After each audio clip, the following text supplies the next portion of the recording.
ओम श्री साईनाथाय नमः। अध्याय 18 और 19 प्रारंभ। भक्त पे कैसे की कृपा, उत्तम किए विचार, निंदा से बच कर रहो, परिश्रम हो स्वीकार।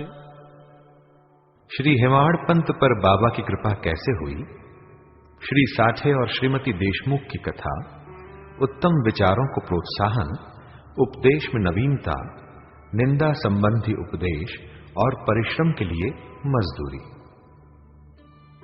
ब्रह्म ज्ञान हेतु लालायित एक धनी व्यक्ति के साथ बाबा ने किस प्रकार व्यवहार किया, इसका वर्णन हेमाड़ पंत ने गत 2 अध्यायों में किया है।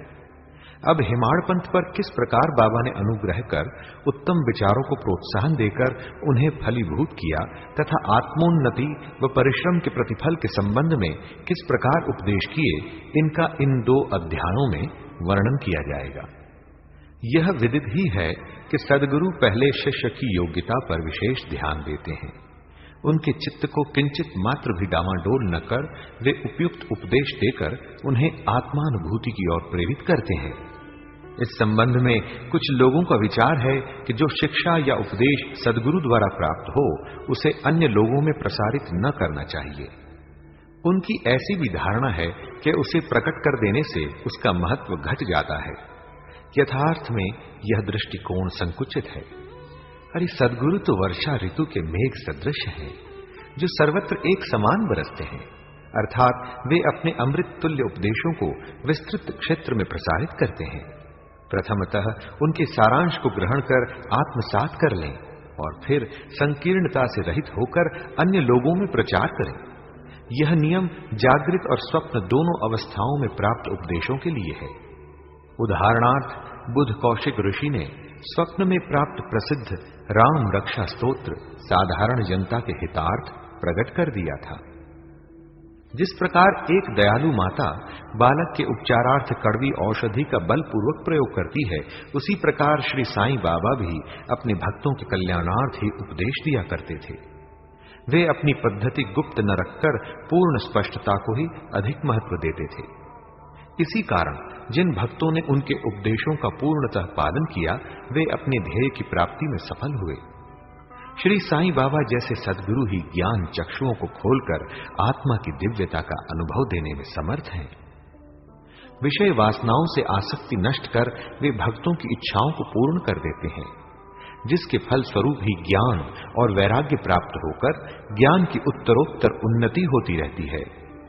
यह सब केवल उसी समय संभव है जब हमें सद्गुरु का सानिध्य प्राप्त हो तथा सेवा के पश्चात हम उनके प्रेम को प्राप्त कर सकें। तभी भगवान भी, जो भक्त काम कल्प तरु हैं, हमारी सहायतार्थ आ जाते हैं।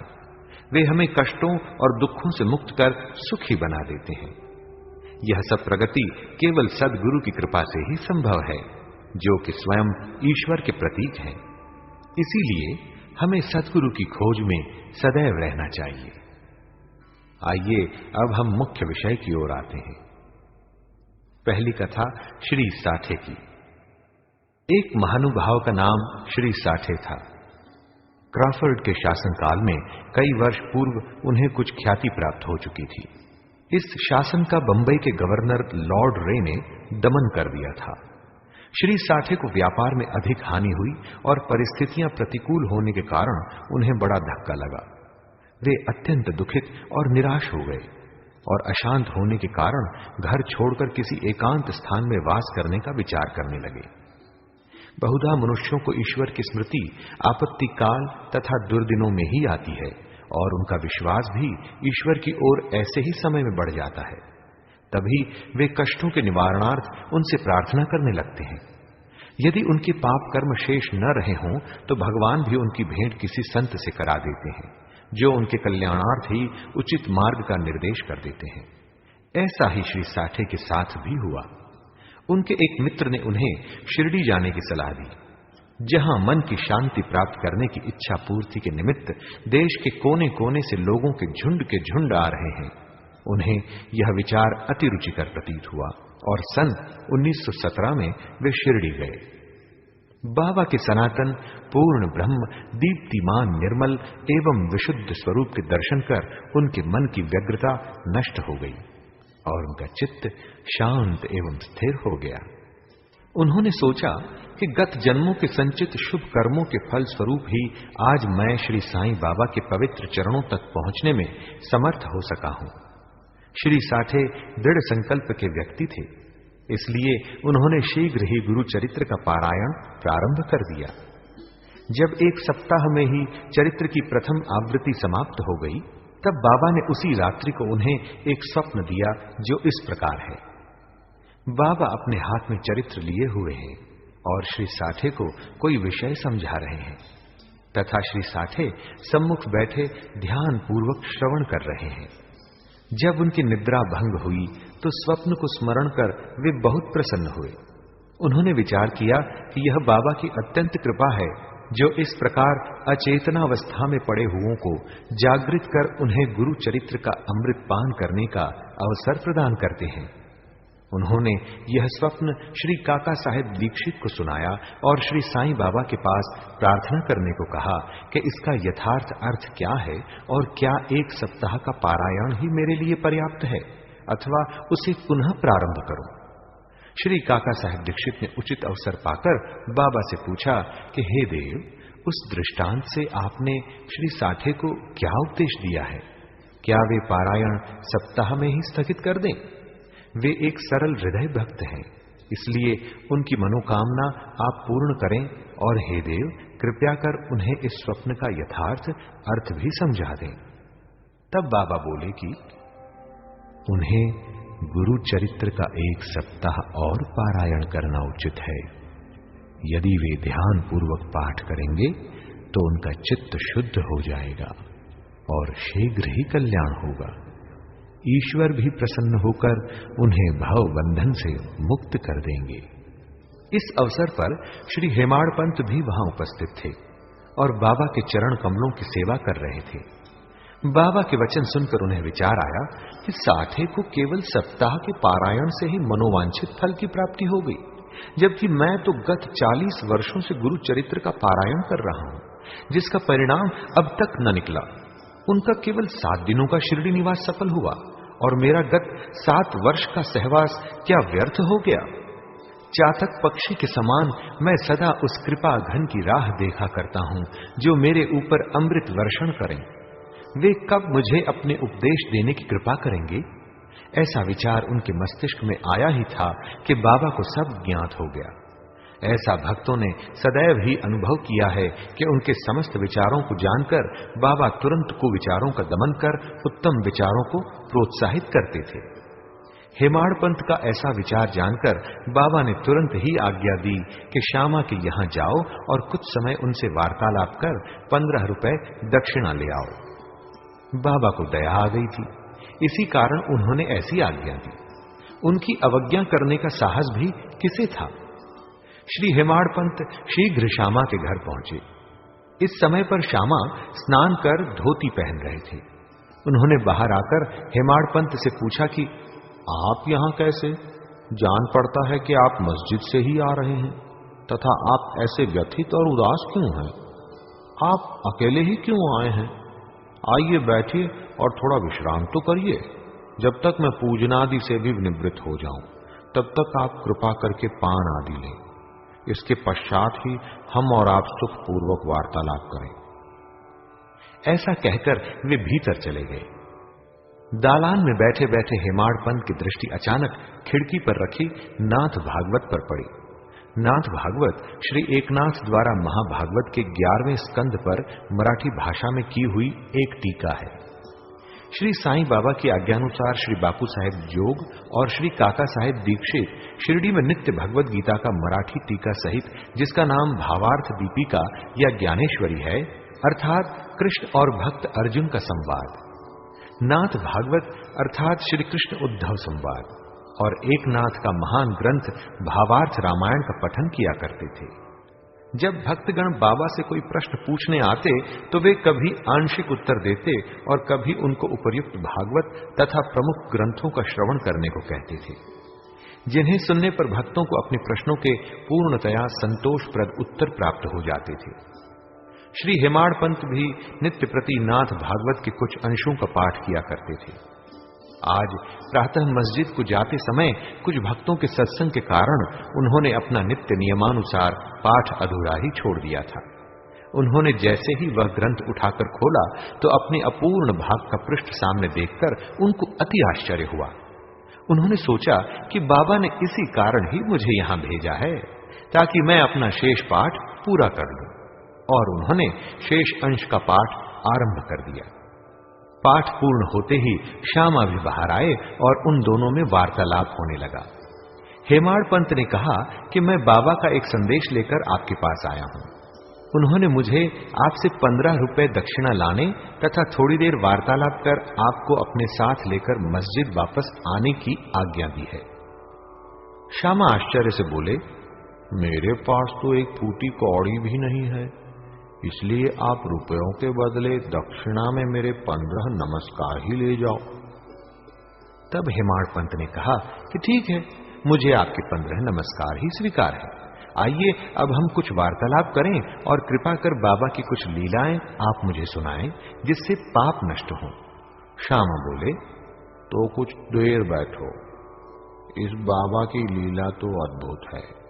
कहां मैं एक अशिक्षित देहाती और कहां आप एक विद्वान।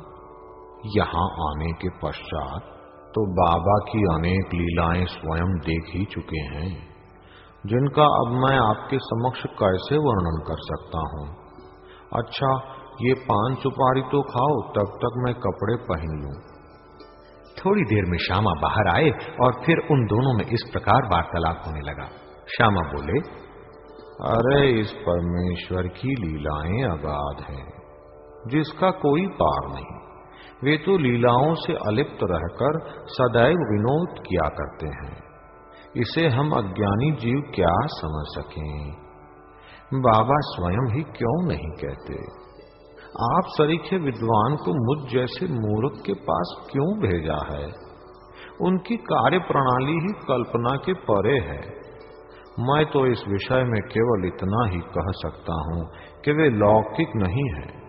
इस भूमिका के साथ ही साथ श्यामा ने कहा, अब मुझे एक कथा की स्मृति हो आई है जिसे मैं व्यक्तिगत रूप से जानता हूं। जैसी भक्त की निष्ठा और भाव होता है, बाबा भी उसी प्रकार उनकी सहायता करते हैं। कभी कभी तो बाबा भक्त की कठिन परीक्षा लेकर ही उसे उपदेश दिया करते हैं। उपदेश शब्द सुनकर साथे के गुरु चरित्र पारायण की घटना का तत्काल ही स्मरण करके हेमाड़ पंत को रोमांच हो आया। उन्होंने सोचा, कदाचित बाबा ने मेरे चित्त की चंचलता नष्ट करने के लिए ही मुझे यहां भेजा है। फिर भी वे अपने विचार प्रकट न कर श्यामा की कथा को ध्यान पूर्वक सुनने लगे। उन सब कथाओं का सार केवल यही था कि अपने भक्तों के प्रति बाबा के मन में कितनी दया और स्नेह है। इन कथाओं को श्रवण कर हेमाड़ पंत को आंतरिक उल्लास का अनुभव होने लगा। तब श्यामा ने नीचे लिखी कथा कही। एक समय एक वृद्धा श्रीमती राधाबाई, जो खाशाबाद देशमुख की मां थी, बाबा की कीर्ति सुनकर संगमनेर के लोगों के साथ शिरडी आई। बाबा के श्री दर्शन कर उन्हें अत्यंत प्रसन्नता हुई। श्री साईं चरणों में उनकी अटल श्रद्धा थी, इसलिए उन्होंने यह निश्चय किया कि जैसे भी हो बाबा को अपना गुरु बना उनसे उपदेश ग्रहण किया जाए। मरण अनशन का दृढ़ निश्चय कर अपने विश्राम गृह में आकर उन्होंने अन्न जल त्याग दिया और इस प्रकार 3 दिन व्यतीत हो गए। मैं इस वृद्धा की अग्नि परीक्षा से बिल्कुल भयभीत हो गया और बाबा से प्रार्थना करने लगा, देवा, आपने अब ये क्या करना आरंभ कर दिया है। ऐसे कितने लोगों को आप यहाँ आकर्षित किया करते हैं। आप उस वृद्ध महिला से पूर्ण परिचित ही हैं जो हठ पूर्वक आप पर अवलंबित है। यदि आपने कृपा दृष्टि कर उसे उपदेश न दिया और यदि दुर्भाग्यवश उसे कुछ हो गया तो लोग व्यर्थ ही आपको दोषी ठहराएंगे और कहेंगे कि बाबा से उपदेश प्राप्त न होने की वजह से ही उसकी मृत्यु हो गई है। इसलिए अब दया कर उसे आशीष और उपदेश दीजिए।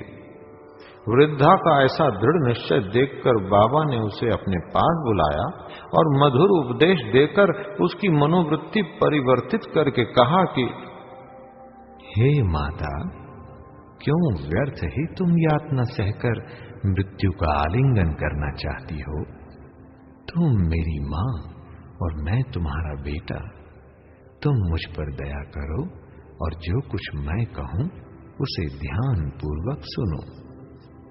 मैं अपनी स्वयं की कथा तुमसे कहता हूं और यदि तुम उसे ध्यान पूर्वक श्रवण करोगी तो तुम्हें अवश्य परम शांति प्राप्त होगी। मेरे एक गुरु जो बड़े सिद्ध पुरुष थे, मुझ पर बड़े दयालु थे। दीर्घ काल तक मैं उनकी सेवा करता रहा, फिर भी उन्होंने मेरे कानों में कोई मंत्र न फूंका। मैं उनसे कभी अलग होना भी नहीं चाहता था। मेरी प्रबल उत्कंठा थी कि उनकी सेवा कर जिस प्रकार भी संभव हो मंत्र प्राप्त करूं, परंतु उनकी रीति तो न्यारी ही थी।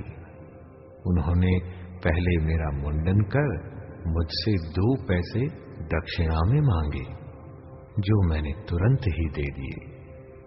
यदि तुम प्रश्न करो कि मेरे गुरु जब पूर्ण निष्काम थे तो उन्हें पैसे मांगना क्या शोभनीय था, और फिर उन्हें विरक्त भी कैसे कहा जा सकता था? इसका उत्तर केवल यह है कि वे कंचन को ठुकराया करते थे, क्योंकि उन्हें उसकी स्वप्न में भी आवश्यकता न थी। उन 2 पैसों का अर्थ था, एक दृढ़ निष्ठा और दूसरा धैर्य। जब मैंने ये दोनों वस्तुएं उन्हें अर्पित कर दी तो वे अत्यंत प्रसन्न हुए। मैंने 12 वर्ष उनके श्री चरणों की सेवा में ही व्यतीत किए। उन्होंने ही मेरा भरण पोषण किया, अतः मुझे भोजन और वस्त्रों का कोई अभाव न था। वे प्रेम की मूर्ति थे, अथवा यूं कहो कि वे प्रेम के साक्षात अवतार थे। मैं उनका वर्णन ही कैसे कर सकता हूं, क्योंकि उनका तो मुझ पर अधिक स्नेह था और उनके समान कोई विरला ही गुरु मिलेगा। जब मैं उनकी ओर निहारता तो मुझे ऐसा प्रतीत होता कि वे गंभीर मुद्रा में ध्यान मग्न हैं, और तब हम दोनों आनंदित हो जाते। 8 प्रहर मैं एकटक उनके ही श्रीमुख की ओर निहारा करता था। मैं भूख और प्यास की सुध-बुध खो बैठा। उनके दर्शनों के बिना मैं अशांत हो उठता था। गुरु सेवा की चिंता के अतिरिक्त मेरे लिए और कोई चिंतनीय विषय या पदार्थ नहीं था। मुझे तो सदैव उन्हीं का ध्यान रहता था, अतः मेरा मन उनके चरण कमलों में लीन हो गया। यह हुई 1 पैसे की दक्षिणा। धैर्य है दूसरा पैसा। मैं धैर्य पूर्वक बहुत काल तक प्रतीक्षा कर गुरु सेवा करता रहा। यही धैर्य तुम्हें भी भव सागर से पार उतार देगा। धैर्य ही मनुष्य में मनुष्यत्व है। धैर्य धारण करने से समस्त पाप और मोह नष्ट होकर उनके हर प्रकार के संकट दूर होते तथा भय जाता रहता है। इसी प्रकार तुम्हें भी अपने ध्येय की प्राप्ति हो जाएगी। धैर्य तो गुणों की खान व उत्तम विचारों की जननी है। निष्ठा और धैर्य 2 जुड़वा बहनों के समान है, जिनमें परस्पर प्रगाढ़ प्रेम है। मेरे गुरु मुझसे किसी वस्तु की आकांक्षा न रखते थे। उन्होंने कभी मेरी उपेक्षा न की, वरन सदैव रक्षा करते रहे। यद्यपि मैं सदैव उनके चरणों के समीप ही रहता था, फिर भी कभी किन्हीं अन्य स्थानों पर यदि चला जाता तो भी मेरे प्रेम में कभी कमी न हुई। वे सदा मुझ पर कृपा दृष्टि रखते थे। जिस प्रकार कछुई प्रेम दृष्टि से अपने बच्चों का पालन करती है, चाहे वे उसके समीप हों अथवा नदी के उस पार, सो हे मां, मेरे गुरु ने तो मुझे कोई मंत्र सिखलाया ही नहीं, तब मैं तुम्हारे कान में भला कैसे कोई मंत्र फूंकूं? केवल इतना ही ध्यान रखो कि गुरु की भी कछुई के समान ही प्रेम दृष्टि से हमें संतोष प्राप्त होता है। इस कारण व्यर्थ में किसी से उपदेश प्राप्त करने का प्रयत्न न करो। मुझे ही अपने विचारों तथा कर्मों का मुख्य ध्येय बना लो और तब तुम्हें निस्संदेह ही परमार्थ की प्राप्ति हो जाएगी।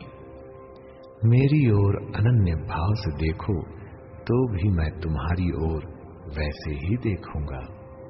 इस मस्जिद में बैठकर मैं सत्य ही बोलूंगा कि किन्हीं साधनाओं या शास्त्रों के अध्ययन की आवश्यकता नहीं, वरन केवल गुरु में विश्वास ही पर्याप्त है।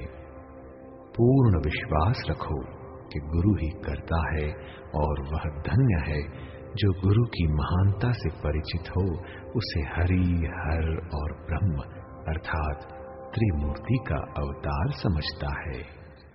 इस प्रकार समझाने से वृद्ध महिला को सांत्वना मिली और उसने बाबा को नमन कर अपना उपवास त्याग दिया। यह कथा ध्यानपूर्वक एकाग्रता से श्रवण कर तथा उसके उपयुक्त अर्थ पर विचार कर हेमाड़ पंत को बड़ा आश्चर्य हुआ। उनका हृदय भर आया और उन्हें रोमांच हो उठा। अत्यंत आनंद विभोर हो जाने से उनका कंठ रूंध गया और वे अपने मुख से एक शब्द भी न बोल सके। उनकी ऐसी स्थिति देख श्यामा ने पूछा कि आप ऐसे स्तब्ध क्यों हो गए? बात क्या है?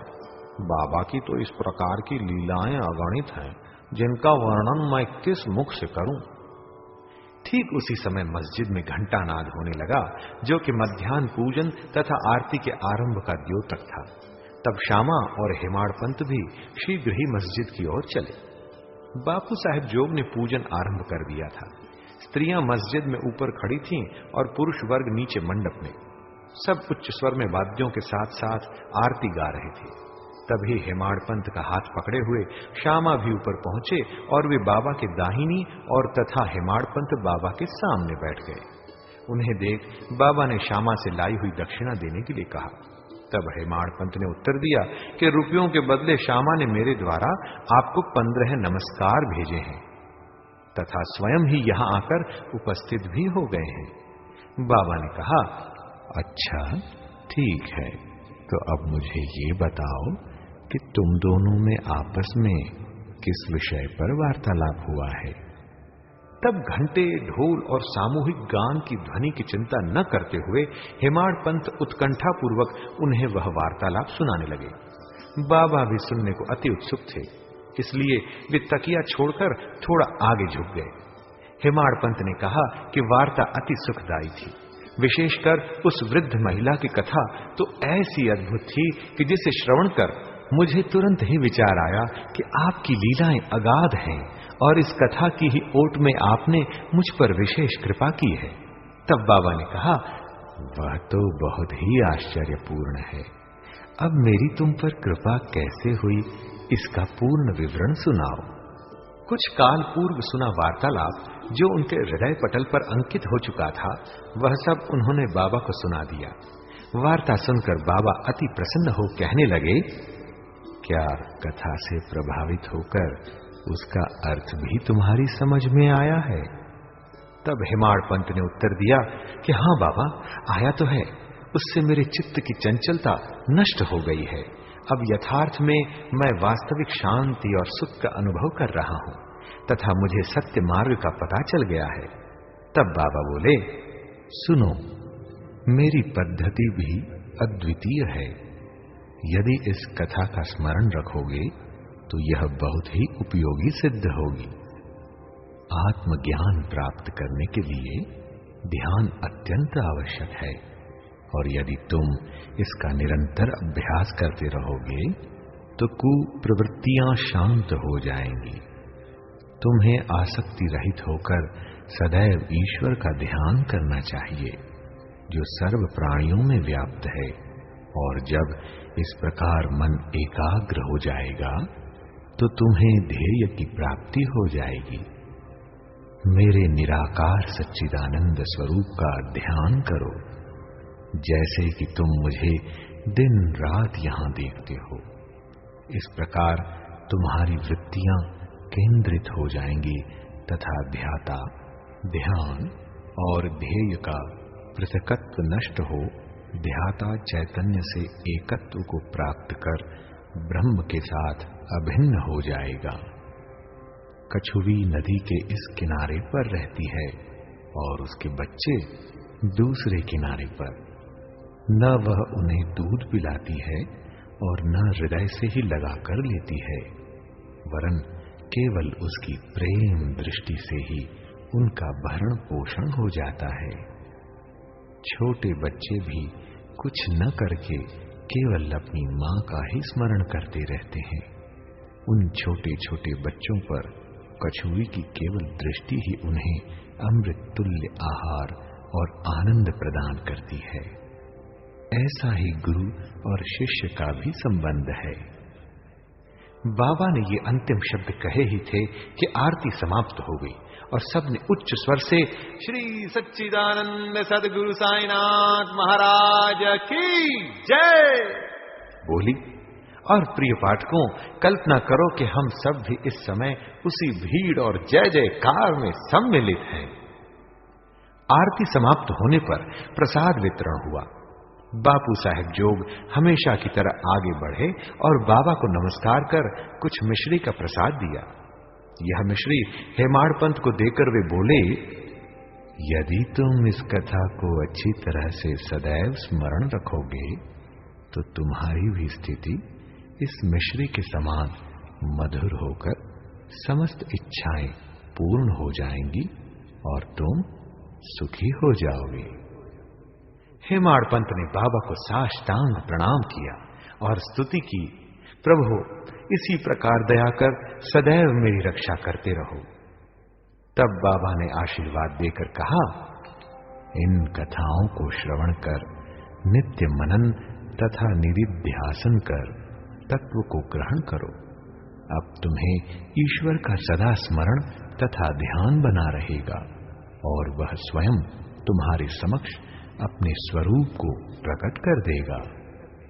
प्यारे पाठकों, हेमाड़ पंत को उस समय मिश्री का प्रसाद भली भांति मिला, जो आज हमें इस कथामृत के पान करने का अवसर प्राप्त हुआ। आओ हम भी उस कथा का मनन करें तथा उसका सार ग्रहण कर बाबा की कृपा से स्वस्थ और सुखी हो जाएं। 19वें अध्याय के अंत में हेमाड़ पंत ने कुछ और भी विषयों का वर्णन किया है जो यहां दिए जाते हैं। अपने बर्ताव के संबंध में बाबा का उपदेश। प्रस्तुत अमूल्य वचन सर्वसाधारण भक्तों के लिए हैं और यदि उन्हें ध्यान में रखकर आचरण में लाया गया तो सदैव ही कल्याण होगा। जब तक किसी से कोई पूर्व नाता या संबंध न हो तब तक कोई किसी के समीप नहीं जाता। यदि कोई मनुष्य या प्राणी तुम्हारे समीप आए तो उसे अभद्रता से न ठुकराओ, उसका स्वागत कर आदर पूर्वक बर्ताव करो। यदि तृषित को जल, क्षुधा पीड़ित को भोजन, नंगे को वस्त्र और आंगतुक को अपना दालान विश्राम करने को दोगे तो भगवान श्री हरि तुमसे निसंदेह प्रसन्न होंगे। यदि कोई तुमसे द्रव्य याचना करे और तुम्हारी इच्छा देने की न हो तो न दो, परंतु उसके साथ अभद्र व्यवहार न करो। तुम्हारी कोई कितनी ही निंदा क्यों न करे, फिर भी कटु उत्तर देकर तुम उस पर क्रोध न करो। यदि इस प्रकार ऐसे प्रसंगों से सदैव बचते रहे तो यह निश्चित ही है कि तुम सुखी रहोगे। संसार चाहे उलट पुलट हो जाए, परंतु तुम्हें स्थिर रहना चाहिए। सदा अपने स्थान पर दृढ़ रहकर गतिमान दृश्य को शांति पूर्वक देखो। एक को दूसरे से अलग रखने वाले भेद की दीवार नष्ट कर दो, जिससे अपना मिलन पथ सुगम हो जाए। द्वैत भाव अर्थात मैं और तू, यही भेद वृत्ति है जो शिष्य को अपने गुरु से पृथक कर देती है। इसलिए जब तक इसका नाश न हो जाए तब तक अभिन्नता प्राप्त करना संभव ही नहीं। अल्लाह मालिक अर्थात ईश्वर ही सर्वशक्तिमान है और उसके सिवा अन्य कोई संरक्षण करता नहीं है। उनकी कार्य प्रणाली अलौकिक, अनमोल और कल्पना से परे है। उनकी इच्छा से ही सब कार्य होते हैं। वे ही मार्ग प्रदर्शन कर सभी इच्छाएं पूर्ण करते हैं। ऋणानुबंध के कारण ही हमारा संगम होता है। इसलिए हमें परस्पर प्रेम कर एक दूसरे की सेवा कर सदैव संतुष्ट रहना चाहिए। जिसने अपनी जीवन का ध्येय यानी कि ईश्वर दर्शन पा लिया है वही धन्य और सुखी है। दूसरे तो केवल कहने को ही जब तक प्राण है तब तक जीवित है। आइए अब उत्तम विचारों को प्रोत्साहन कैसे मिला इसकी कथा सुने। यह ध्यान देने योग्य बात है कि श्री साईं बाबा सदैव उत्तम विचारों को प्रोत्साहन दिया करते थे। इसलिए यदि हम प्रेम और भक्ति पूर्वक अनन्य भाव से उनकी शरण जाएं तो हमें अनुभव हो जाएगा कि वे अनेक अवसरों पर हमें किस प्रकार सहायता पहुंचाते हैं। किसी संत का कथन है कि यदि प्रातःकाल तुम्हारे हृदय में कोई उत्तम विचार उत्पन्न हो और यदि तुम उसका स्मरण दिन भर करो तो वह तुम्हारा विवेक अत्यंत विकसित और चित्त प्रसन्न कर देगा। हेमाड़ पंत भी इसका अनुभव करना चाहते थे। इसलिए इस पवित्र शिरडी भूमि पर अगले गुरुवार के समूचे दिन नाम स्मरण और कीर्तन में ही व्यतीत करूं ऐसा विचार कर वे सो रहे। दूसरे दिन प्रातः काल उठने पर उन्हें सहज ही राम नाम का स्मरण हो आया, जिससे वे अति प्रसन्न हुए और नित्य कर्म समाप्त कर कुछ पुष्प लेकर बाबा के दर्शन करने को गए। जब वे दीक्षित का वाड़ा पार कर बूटी वाड़े के समीप से जा रहे थे तो उन्हें एक मधुर भजन की ध्वनि जो मस्जिद की ओर से आ रही थी सुनाई पड़ी। एक नाथ का यह भजन औरंगाबाद कर मधुर लय पूर्वक बाबा के समक्ष गा रहे थे। गुरु कृपावन जन पायो मेरे भाई, गुरु कृपावन जन पायो मेरे भाई। राम बिना कुछ मानत नाही, राम बिना कुछ मानत नाही। गुरु कृपावन जन पायो मेरे भाई, गुरु कृपावन जन पायो मेरे भाई।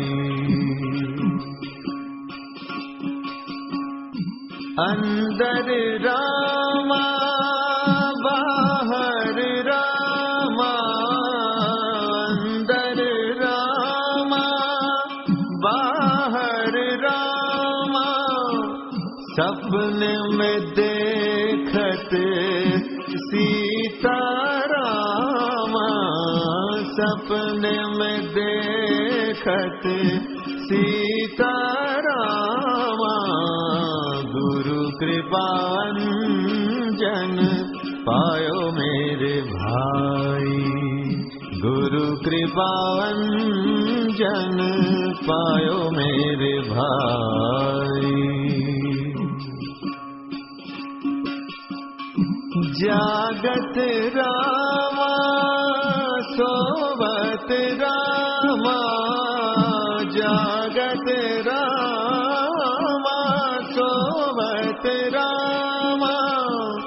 जहाँ देखे वहीं पूरन कामा, जहाँ देखे वहीं पूरन कामा। गुरु कृपावन जन पायो मेरे भाई, गुरु कृपावन जन पायो मेरे भाई।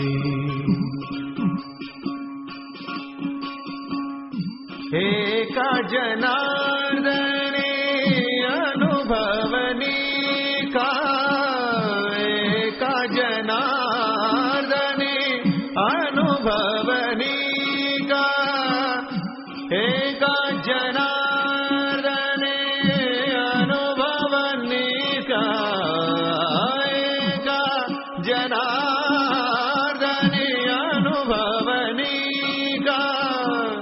जहाँ देखे वहाँ राम सरीखा, जहाँ देखे वहाँ राम सरीखा।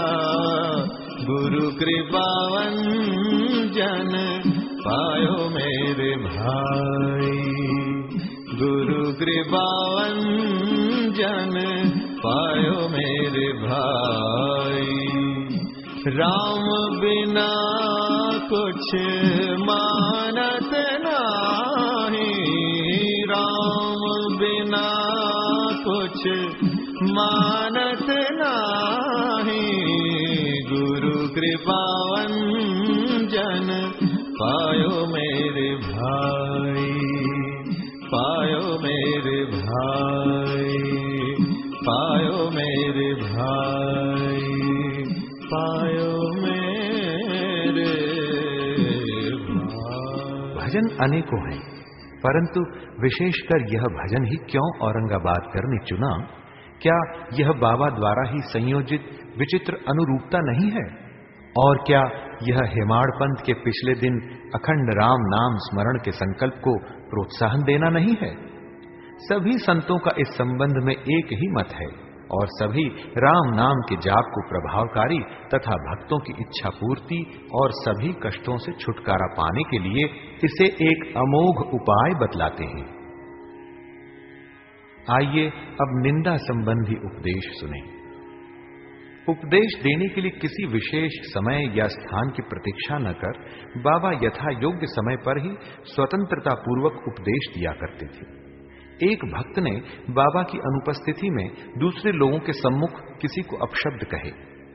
गुणों की उपेक्षा कर उसने अपने भाई के दोषारोपण में इतने बुरे कटु वाक्यों का प्रयोग किया कि सुनने वालों को भी उसके प्रति घृणा होने लगी। बहुधा देखने में आता है कि लोग व्यर्थ ही दूसरों की निंदा कर झगड़ा और बुराइयां उत्पन्न करते हैं। संत तो निंदा को दूसरी ही दृष्टि से देखा करते हैं। उनका कथन है कि शुद्धि के लिए अनेक विधियों में मिट्टी, जल और साबुन पर्याप्त है, परंतु निंदा करने वालों की उपयोगिता भिन्न ही होती है। वे दूसरों के दोषों को केवल अपनी जिह्वा से ही दूर करते हैं और इस प्रकार वे दूसरों की निंदा कर उनका उपकार ही किया करते हैं, जिसके लिए वे धन्यवाद के पात्र हैं। निंदक को उचित मार्ग पर लाने के लिए साईं बाबा की पद्धति सर्वथा ही भिन्न थी। वे तो सर्वज्ञ थे ही, इसलिए उस निंदक के कार्य को वे समझ गए। मध्याह्न काल में जब लेंडी के समीप उससे भेंट हुई, तब उन्होंने विष्ठा खाते हुए एक सूअर की ओर उंगली उठाकर उससे कहा कि देखो, वह कितने प्रेम पूर्वक विष्ठा खा रहा है। तुम जी भरकर अपने भाइयों को सदा अपशब्द कहा करते हो और यह तुम्हारा आचरण भी ठीक उसी के सदृश ही है। अनेक शुभ कर्मों के परिणाम स्वरूप ही तुम्हें मानव तन प्राप्त हुआ और इसलिए यदि तुमने इसी प्रकार आचरण किया तो शिरडी तुम्हारी सहायता ही क्या कर सकेगी। भक्त ने उपदेश ग्रहण कर लिया और वहां से चला गया। इस प्रकार प्रसंगानुसार ही वे उपदेश दिया करते थे। यदि उन पर ध्यान देकर नित्य उनका पालन किया जाए तो आध्यात्मिक ध्येय अधिक दूर न होगा। एक कहावत प्रचलित है कि यदि मेरा श्री हरि होगा तो वह मुझे चारपाई पर बैठे बैठे ही भोजन पहुंचाएगा। भाई, ये कहावत भोजन और वस्त्र के विषय में तो सत्य प्रतीत हो सकती है, परंतु यदि कोई इस पर विश्वास कर आलस्यवश बैठा रहे तो वह आध्यात्मिक क्षेत्र में कुछ भी प्रगति न कर उल्टे पतन के घोर अंधकार में निमग्न हो जाएगा। इसलिए आत्मानुभूति प्राप्ति के लिए प्रत्येक को अनवरत परिश्रम करना चाहिए और जितना प्रयत्न वह करेगा उतना ही उसके लिए लाभप्रद भी होगा। बाबा ने कहा, मैं तो सर्वव्यापी हूं और विश्व के समस्त भूतों तथा चराचर में व्याप्त रहकर भी अनंत हूं। केवल उनके भ्रम निवारणार्थी, जिनकी दृष्टि में वे 3.5 हाथ के मानव थे, स्वयं सगुण रूप धारण कर अवतीर्ण हुए। इसलिए जो भक्त अनन्य भाव से उनकी शरण में आए और जिन्होंने दिन रात ही उनका ध्यान किया, उन्हें उनसे अभिन्नता प्राप्त हुई। जिस प्रकार की माधुर्य और मिश्री, लहर और समुद्र तथा नेत्र और कांति में अभिन्नता हुआ करती है, जो आवागमन के चक्र से मुक्त होना चाहें वे शांत और स्थिर होकर अपना धार्मिक जीवन व्यतीत करें। दुखदायी कटु शब्दों के प्रयोग से किसी को दुखित न कर सदैव उत्तम कार्यों में संलग्न रहकर अपना कर्तव्य करते हुए अनन्य भाव से भय रहित हो उनकी शरण में जाना चाहिए। जो पूर्ण विश्वास से उनकी लीलाओं का श्रवण कर उनका मनन करेगा तथा अन्य वस्तुओं की चिंता त्याग देगा, उसे निस्संदेह ही आत्मानुभूति की प्राप्ति होगी। उन्होंने अनेकों से नाम का जाप कर अपनी शरण में आने को कहा। जो यह जानने को उत्सुक थे कि मैं कौन हूं, बाबा ने उन्हें भी लीलाएं श्रवण और मनन करने का परामर्श दिया। किसी को भगवत लीलाओं का श्रवण, किसी को भगवत पाठ पूजन, तो किसी को आध्यात्म रामायण व ज्ञानेश्वरी तथा धार्मिक ग्रंथों का पठन करने को कहा। अनेकों को अपने चरणों के समीप ही रखकर बहुतों को खंडोबा के मंदिर में भेजा तथा अनेकों को विष्णु सहस्त्र नाम का जाप करने व छांदोग्य उपनिषद तथा गीता का अध्ययन करने को कहा। उनके उपदेशों की कोई सीमा न थी। उन्होंने किन्हीं को प्रत्यक्ष और बहुतों को स्वप्न में दृष्टांत दिए। एक बार वे एक मदिरा सेवी के स्वप्न में प्रकट होकर उसकी छाती पर चढ़ गए और जब उसने मद्यपान त्यागने की शपथ खाई तभी उसे छोड़ा। किसी किसी को मंत्र जैसे गुरु ब्रह्मा आदि का अर्थ स्वप्न में समझाया तथा कुछ हठ योगियों को हठ योग छोड़ने का निर्देश देकर चुपचाप बैठ धैर्य रखने को कहा। उनके सुगम पथ और विधि का वर्णन ही असंभव है। साधारण सांसारिक व्यवहारों में उन्होंने अपने आचरण द्वारा ऐसे अनेकों उदाहरण प्रस्तुत किए, जिनमें से एक यहां नीचे दिया जाता है। परिश्रम के लिए मजदूरी। एक दिन बाबा ने राधा कृष्ण माई के घर के समीप आकर एक सीढ़ी लाने को कहा। जब एक भक्त सीढ़ी ले आया और उनके बतलाए अनुसार वामन गोंदकर के घर पर उसे लगाया, वे उनके घर पर चढ़ गए और राधा कृष्ण माई के छप्पर पर से होकर दूसरे छोर से नीचे उतर आए। इसका अर्थ किसी की समझ में न आया। राधा कृष्ण माई इस समय ज्वर से कांप रही थी, इसलिए हो सकता है कि उनका बुखार दूर करने के लिए ही उन्होंने ऐसा किया हो। नीचे उतरने के पश्चात शीघ्र ही उन्होंने सीढ़ी लाने वाले को 2 रुपए पारिश्रमिक स्वरूप दिए। तब एक ने साहस कर उनसे पूछा, इतने अधिक पैसे देना क्या अर्थ रखता है बाबा?